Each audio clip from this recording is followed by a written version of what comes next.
What is going on, guys? Welcome back to another Swift video. In today's video, we're going to explore this super awesome product I found called Conversion, which lets you handle subscription in-app purchase infrastructure and a whole lot more very seamlessly and for free, up to $10,000 of earnings, which in my experience is the majority of developers out there. So let's do a quick overview of this, and then we'll get into building out an example. So Conversion.io, we're on their website, Conversion with a Q.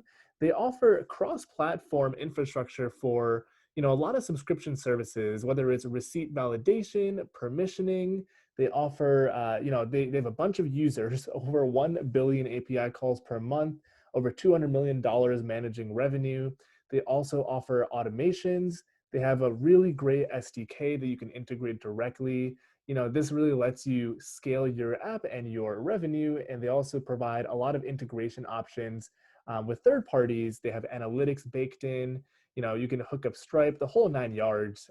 Here's a bunch of their integrations. You can see basically anything you can think of. We've got MailChimp, we've got Facebook, we've got Segment, so on and so forth. So if that all sounds good to you, get started by destroying the like button down below for the YouTube algorithm, hitting subscribe if you're into Swift and iOS and haven't done so already, open up Xcode, and let's talk about some subscriptions with Conversion. One other thing that I quickly wanted to point out here is the amazing analytics that Conversion provides as a part of their platform.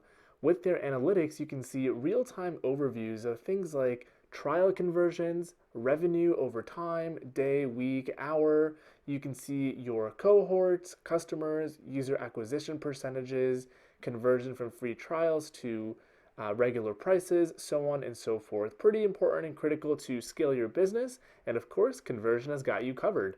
That all said, let's get into the code. All right, let's get started by opening up Xcode and creating a new project here. We're going to stick with the app template under iOS.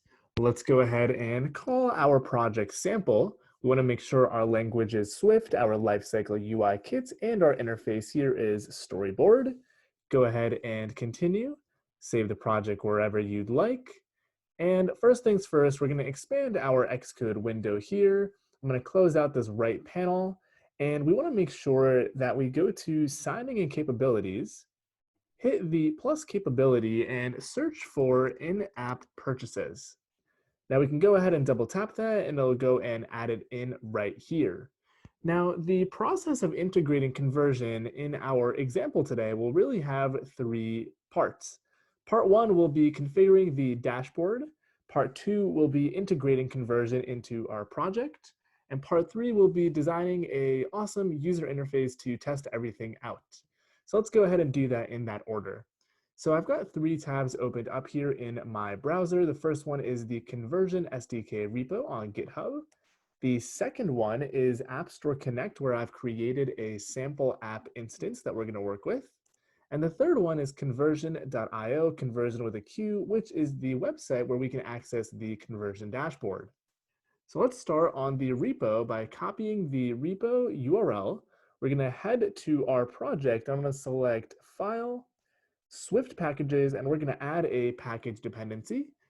You can go ahead and paste in that URL. It's going to resolve the framework package. Go ahead and add it to your project. It should be fairly quick.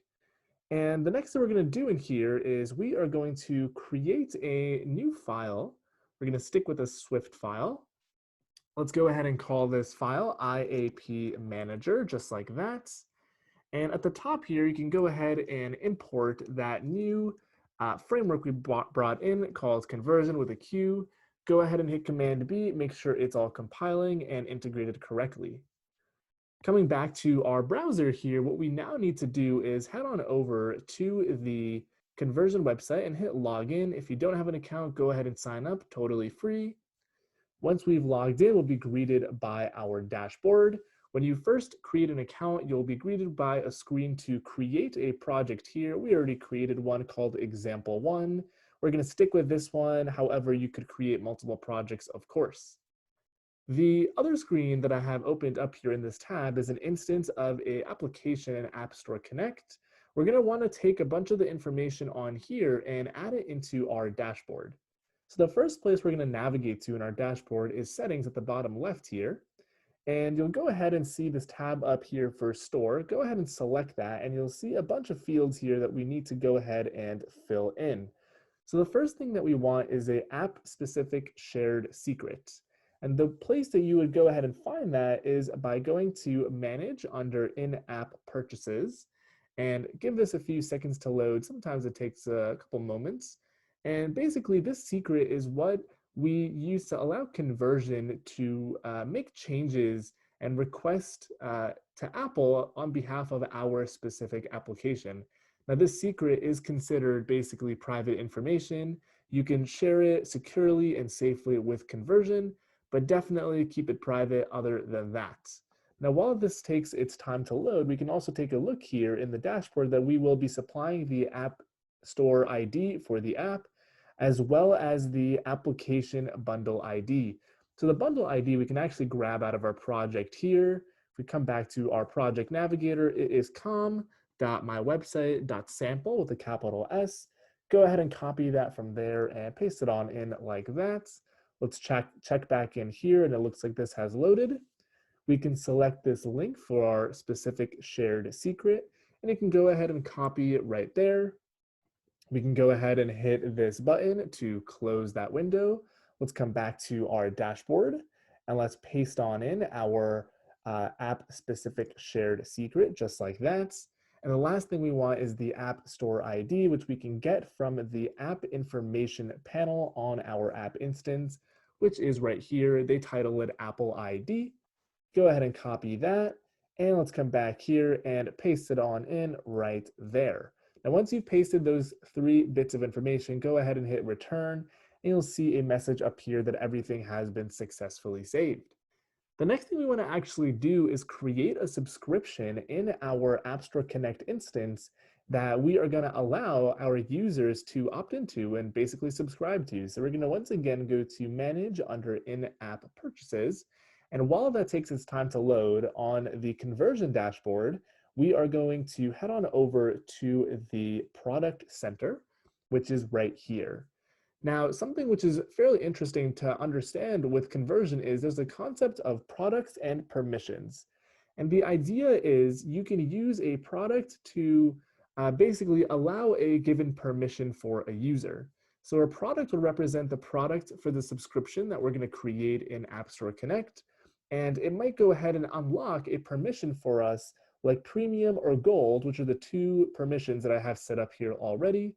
Let's go ahead and set up our own permission here. We'll create a new one. So we're going to hit New, and we're going to create a new permission here. Let's go ahead and give this an identifier.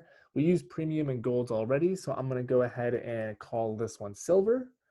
We can say that the description here is our main subscription. Pretty simple.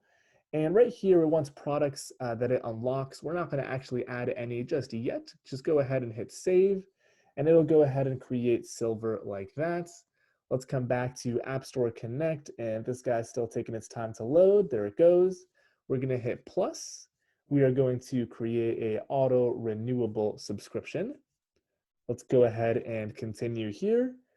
The panel is going to ask us for a reference name, so I'm going to say this is Silver. The product ID will be our bundle ID plus Silver tacked on to the very end, just like that. I'm going to go ahead and copy that since we're going to need it in a moment. Go ahead and continue, and this is going to ask which subscription group would you like to add it to. I've previously created Gold and Premium, but we're going to create a brand new one to do this together. We'll go ahead and call this Silver. Go ahead and continue and just give it a few moments to load here. Now, while it's actually doing that, we can come back to Conversion and we can add a new product. So we're going to hit New. We're going to select Product. The first thing we want to add here is a ID. So I'm just going to call it Silver, all lowercase. The next thing is the type. It's going to be a direct subscription. What's super cool about Conversion is that it does support free trials as well as non-recurring purchases. And then we're going to select a duration for the subscription, which will be weekly. We're going to paste in that bundle ID for the particular product. It's actually the product identifier, not the app bundle ID, even though it looks like it. And finally, we want to basically specify which permission this is associated with. We're just going to do silver, which is a new one we created right there. And finally, we can come to the top right and go ahead and click on save, and it'll go and create that product for us.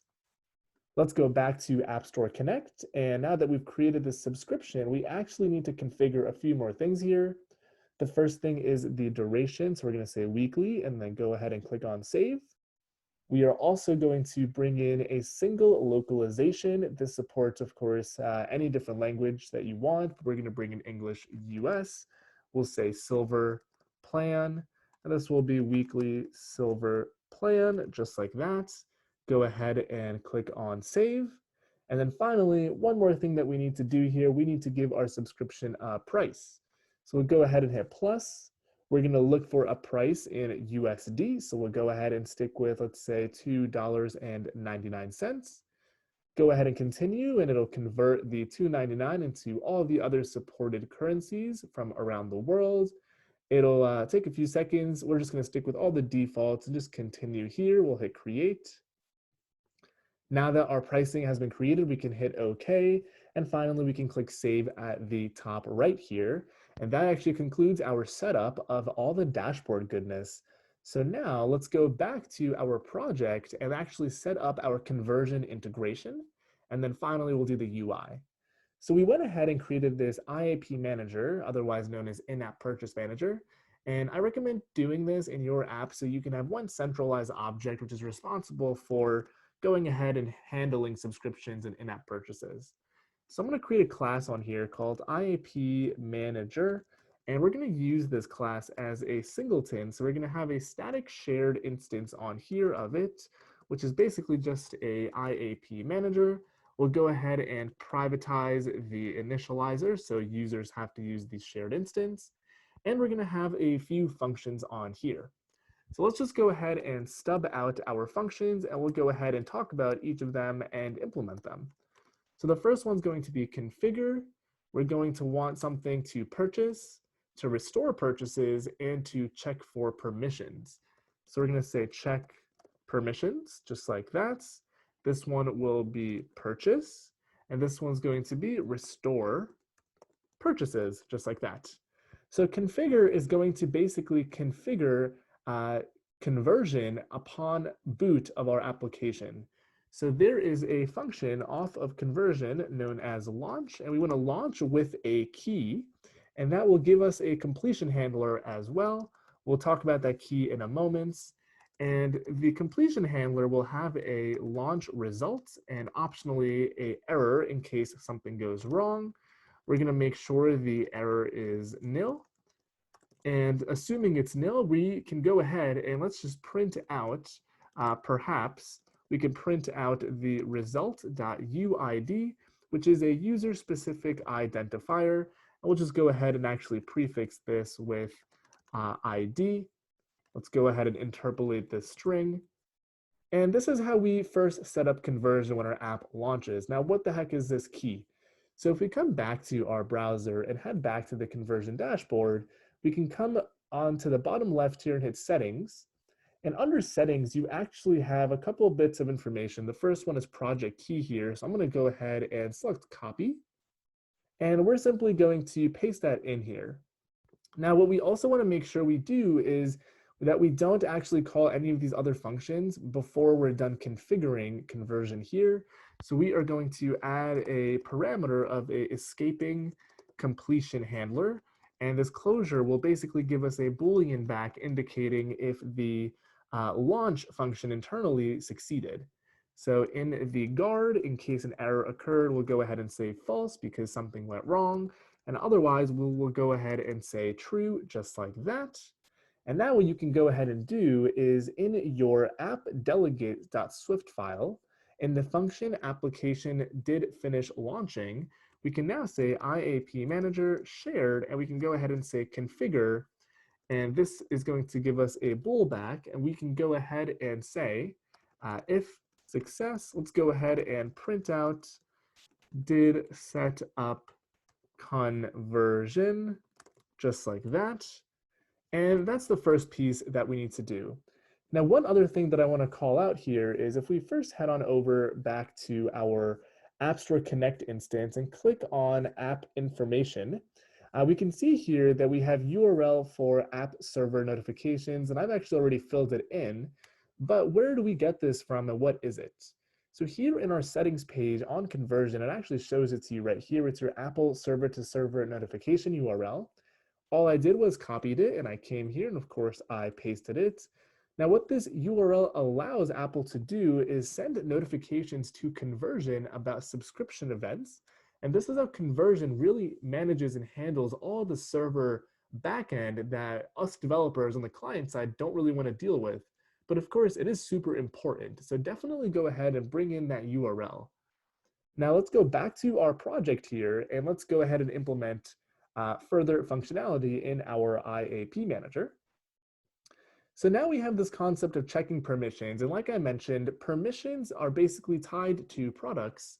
And if a particular permission is active, you can insinuate from that that a product is still valid and a subscription is valid.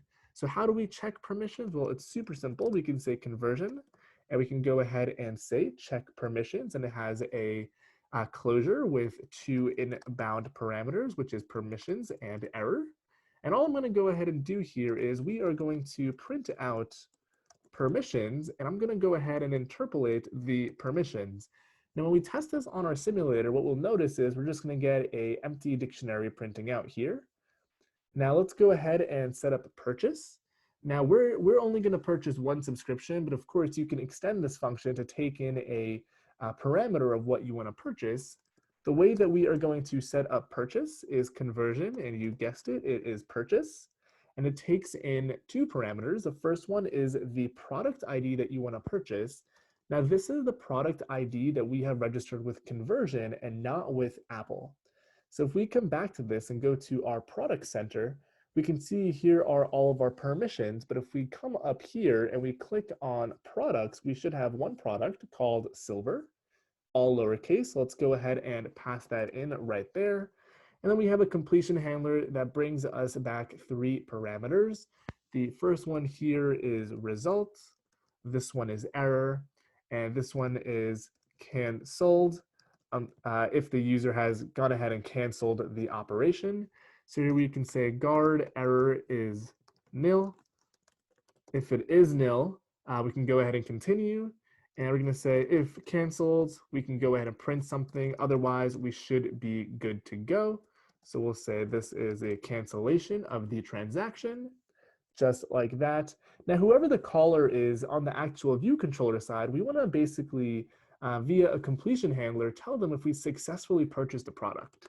So we're going to come in here and add a parameter for an escaping closure completion handler.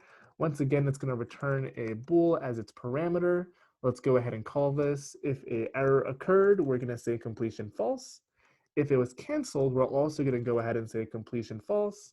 And finally, if it wasn't canceled, in the else here, we're going to go ahead and say completion is true. So pretty simple. Let's go ahead and implement the final function in here, which is restoring purchases. Once again, we are going to have a completion in here. And this completion is going to be the same type, a escaping block, which returns a bool. Now, because our app only has one subscription, we can assume that the true return means that we've restored everything. How do you actually go ahead and restore? You're going to say conversion. If you start typing restore, you'll see there is a restore with a completion handler. Now, this is going to return results to us and optionally an error. Now, in the results, we can check if a given permission is active, and if it is, we can assume that the product purchase for the subscription is still valid. And what you'll see in a moment, once we actually go ahead and run this on a device, is the results will actually show you more information, such as the expiration date, which is pretty cool. So let's go ahead and say guard, the error is nil. We want to make sure nothing has gone ahead and gone wrong.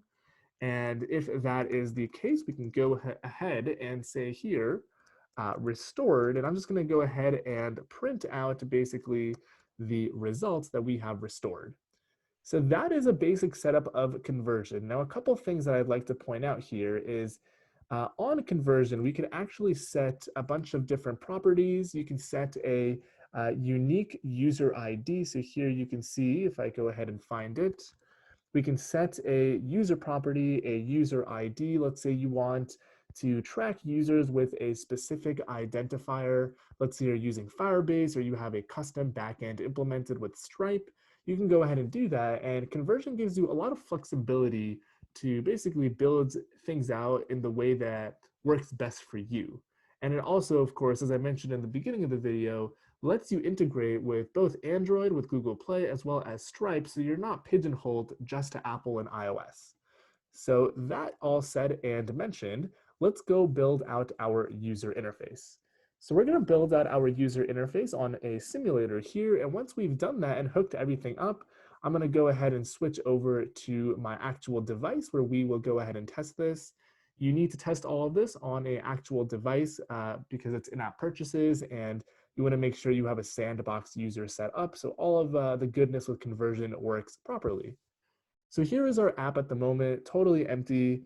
We'll see actually down here in the logs, we're already getting some logs. We got the UUID set up and the ID.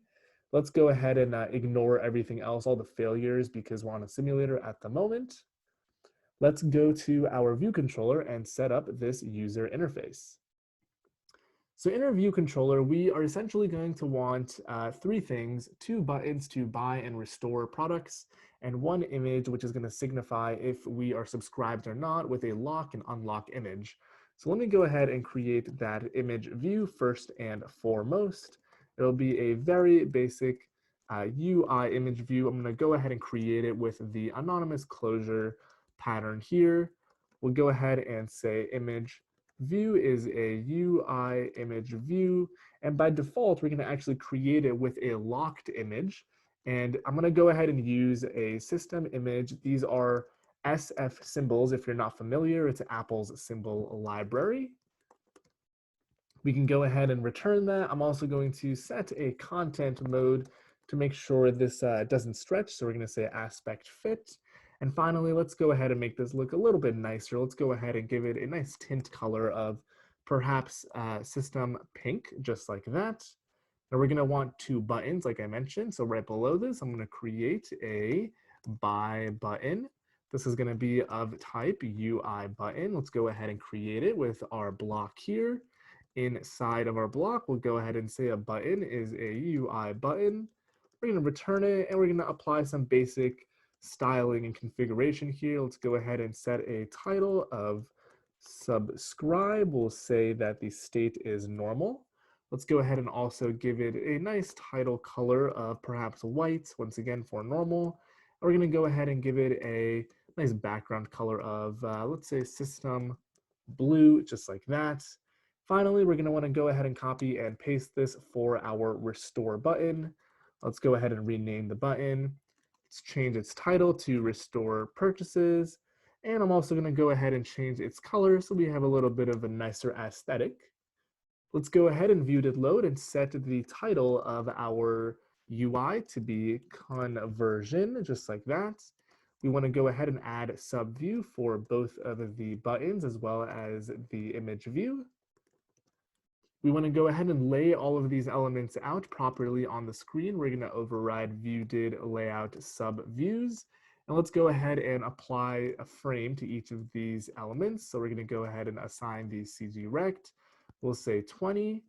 The Y is view.frame size heights, subtracting 50, subtracting the safe area dot bottom. The width will be the entire width of the view, subtracting 40. So we have a 20-point buffer on each side, and the height is going to be 50. Let's go ahead and copy and paste that right below for the buy button. And the only thing that's going to change here is the actual Y. We're just going to subtract an additional perhaps 70 points. And finally, we want the image views frame here. So let's go ahead and add the image views frame. And we are going to say the X and Y are 0, 0, width and height are 150 by 150. And let's also go ahead and assign the center of this, which is a CG point, The X center will be view.center.x, and we'll go ahead and say the Y is perhaps, let's do 280, and let's see what that looks like. Go ahead and hit Command R to build and run, and let's see if our UI is coming together. All right, so looking pretty good. We have a lock up there. We've got a button at the bottom to subscribe and to restore purchases. We don't see our title at the top, and the reason we don't is because we need to embed this controller in a navigation controller. So let's come into our storyboard, select the controller, and we're going to go ahead and hit editor in the toolbar. We're going to come to embed in, and we are going to embed this controller in a navigation controller. I'm also going to select the bar, open the attributes inspector on the right hand side, and check the box for prefers large title. Just makes our app look a little bit nicer. Go ahead and hit Command R to build and run. Boom, there's conversion, and we are good to go. The last bit of our UI that we need to set up is an actual action that occurs when we tap on the button, of course. Let me start by closing this right panel since we don't need it anymore. And let's go ahead and create two functions that can get fired when we tap on the buttons respectively. So we're going to say func did tap by. And let's go ahead and copy and paste that. And we're going to go ahead and say did tap restore. Now, in both of these functions, we want to use the conversion logic that we wrote inside of our IAP manager. So we're going to say shared. This one's going to be purchase with a completion handler, and it gives us a success. And if we're successful, we're going to update the image to be unlocked. Otherwise, we're going to go ahead and print out something went wrong. We'll say failed to buy, pretty simple. Now let's go ahead and make sure we update this on the main thread so we don't have any issues. So we'll say dispatch to main. I'm going to say self.imageView.image is UI image with a system name of unlock, which is a unlocked image. And finally, what we can go ahead and do is basically the same thing down below, but for restore, we're going to say IAP manager shared, and we are going to restore purchases. Once again, this takes a bool in the closure. Let's go ahead and copy and paste basically this if else that we put into purchase, since we more or less want to do the same thing. Go ahead and hit Command B to build and make sure everything is all working. And that is all we need to do to get all this up and running. Let me go ahead and attach my physical device and go ahead and deploy it, and I'll be back in just a moment. All right, guys, I've got my device hooked up here and showing up for you all. The next thing we want to actually do before we go ahead and try to get this working is attach these functions to our buttons. So we went ahead and create this did tap by as well as did tap restore. At the bottom of view to load, we want to go ahead and say buy button, add a target of self. The action will be a selector of did tap by, and the event will be touch up inside. We can go ahead and copy and paste that and change this up for restore. Don't forget to change this to be your restore button. The one other thing we're going to go ahead and do is in our app delegates, once we come into this success, when we do this print, what I'm also going to call in here is the function to check our permissions. Just so we can get that printing out, we're going to say shared.check permissions. Let's go ahead and hit Command R to build and run, and we should see some logs down in our console. So let's go ahead and read what we have going on in here. So the first thing that we see is a bunch of these invalid store product identifier logs. The reason we see these is because I was playing around with this earlier, and we went ahead and created these and deleted them, but these are no longer valid and are expected. The things we care about is the ID here, which is the UID that we're logging. The second thing is did setup conversion, which is a print statement right there. And these are the permissions that we're getting back for the current user, which of course is an empty dictionary as expected. Now what I'm going to go ahead and do is we are going to hit the buy button here on our actual device, and boom, if you take a look at that, we actually get our purchase sheet that we would expect from the system. We can see it's the silver plan. We can see my Apple ID there. We can also see the price and all that goodness. So let me go ahead and hit purchase here. It's going to ask for my password. So let me go ahead and enter that in here. Bear with me just a moment. Now, once you've got that entered in here, you can go ahead and hit purchase, and you can see that we have purchased it successfully. We should see an alert in just a moment that we successfully purchased. I'm going to hit OK. And what we see now is that our image actually went away. And the reason our image went away is I suspect we have not properly used the correct SF symbol. But if we take a look at our logs here, we do see that nothing in terms of a purchase error did occur. So let's go back to our view controller and let's take a look at what we did in our completion handler for the purchase. So here we're seeing the image is a system name of unlock, and it appears that that image can't be found. So what I'm going to do is open up SF symbols here, and we are going to search for unlock and see if we can find it. We'll search for unlock right there. It looks like it's called lock.open and not unlock, which is the mistake we made. So we'll go ahead and update that, as well as update that. So that's looking pretty good. Let's go ahead and hit Command R one more time to build and run our project, and we'll see something interesting happen here. We'll see that we have our lock here again, but if we look at our console now, we get a permission back in our check permissions. We can see here that we have a permission for silver, and we can see that the product that it points to, we can see that the permission is active, the product ID is silver. Here is the renew state, will renew, and then it also has your expiration, all that goodness on here, which is really great. So what we could actually go ahead and do is we could actually call this check permission with a completion block from our viewDidLoad function. And that way we can always make sure that we show the proper state if the user has the permission. So we're going to say check permission, and I'm going to add a completion block on here, which is in fact escaping. And since we only have one product and permission, we're going to use a bool. What we're going to go ahead and say in here is if permissions is empty, we can go ahead and say completion is false, because that means that we are, not correctly in a permission. Therefore, we shouldn't have anything to go ahead and unlock. Otherwise, if it's not empty, we can go ahead and say completion true. Now we'll need to go ahead and update all of the call sites. So here we actually probably don't want to check permissions in the app delegate. I'm going to move that call. We're going to move it into our view controller's viewDidLoad function. So here we can go ahead and say IAP manager, shared, check permissions, and then it has a bool that comes back. I will say if success, we want to go ahead and update to unlocked. So I'm going to go ahead and say all of this stuff. We'll go ahead and copy and paste that in.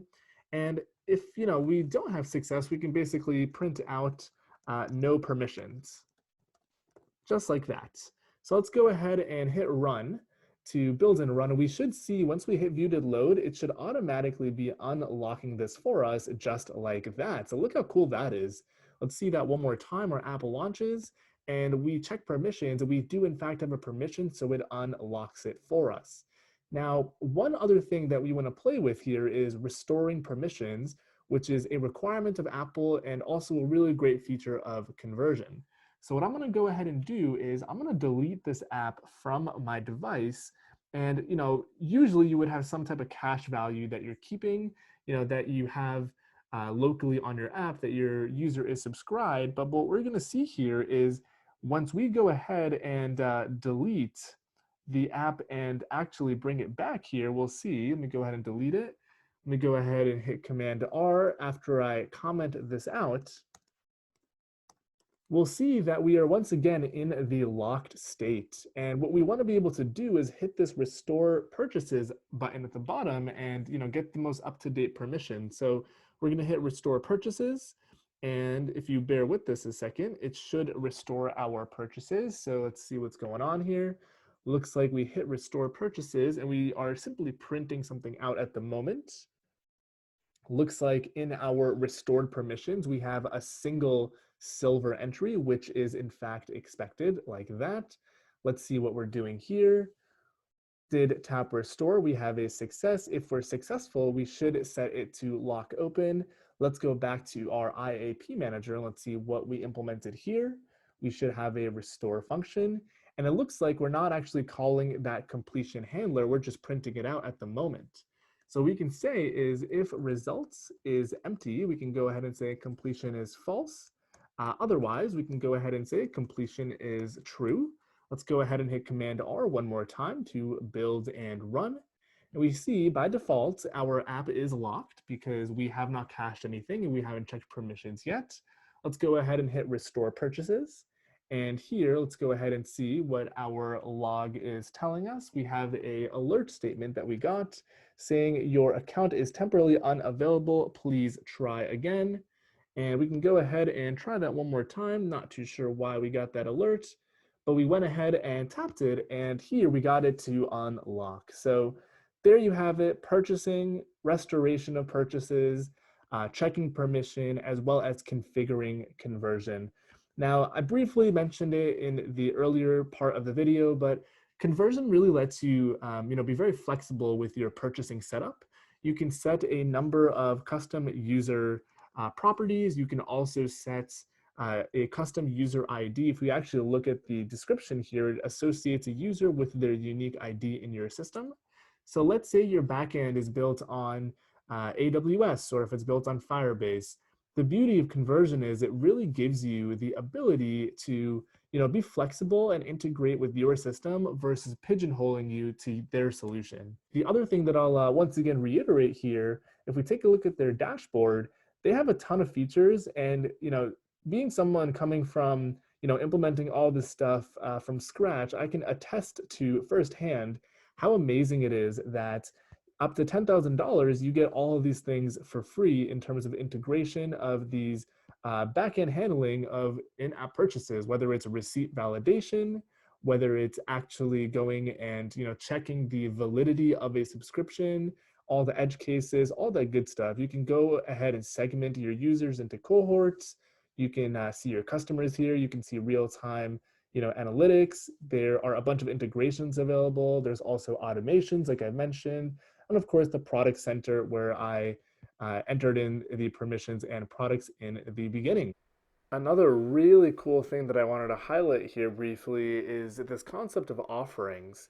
Offerings are a tool that Conversion gives you to remotely change the offerings and products that you have behind a paywall. So if your user doesn't convert, you have the option to remotely update your offerings and group of products to best increase your chances to convert that user. So that's all I've got for you guys. Definitely take a look at Conversion. I use it personally now in a few of my apps. There is a link down below to all the materials we covered. If you haven't hit the like button already, make sure to do so for the YouTube algorithm. Hit subscribe if you're into Swift iOS and want to see daily Swift content. And of course, comment any questions, feedback, concerns. Love hearing from you guys. And I definitely reply within a couple of days to each and every single comment. Thanks for watching. I'll see you in the next one.